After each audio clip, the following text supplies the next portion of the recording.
Radio Rock. Let's have a tune. I'm sick of this silence. I have quite a lot of ideas of films I'd like to make, and I thought of this idea of making a film set on a boat. And every time I heard a song from the 60s, I would think, ooh, I really must do that thing set on the boat. It is a fantastic era of music. I was lucky to have been young and teenage around the time that the music exploded. And I don't think it's repeatable. Every record seemed to be important in some way. You know, you can't go wrong with this decade. I mean, this amazing era and this music, you know, which will run right the way through the film. And just the spirit of that time. Hit it! This is where we keep the records for the studio. How many records are there in total? Approximately 10,000. I've counted, but I only got to about 7, and then I got bored. I should have got bored before 7, probably.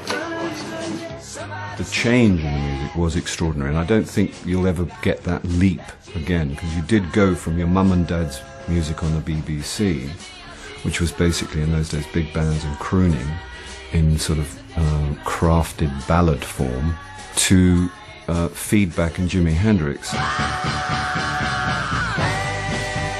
Really uplifting music, and that's kind of what the film is like. It's very up music. Another thing that Richard does in the set, he tries to keep music going all the time, like music from the time.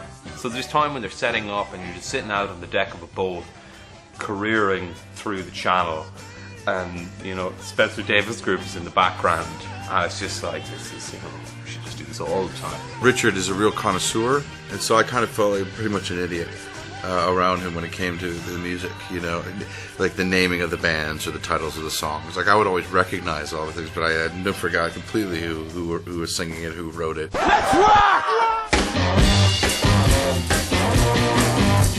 This is a comedy, and this is a romantic comedy in a lot of ways, amongst guys and amongst, you know, music and people. But there's this undercurrent of a very serious message, how much music means to people, and it means a lot to them. It's changed their lives. The only time I feel alright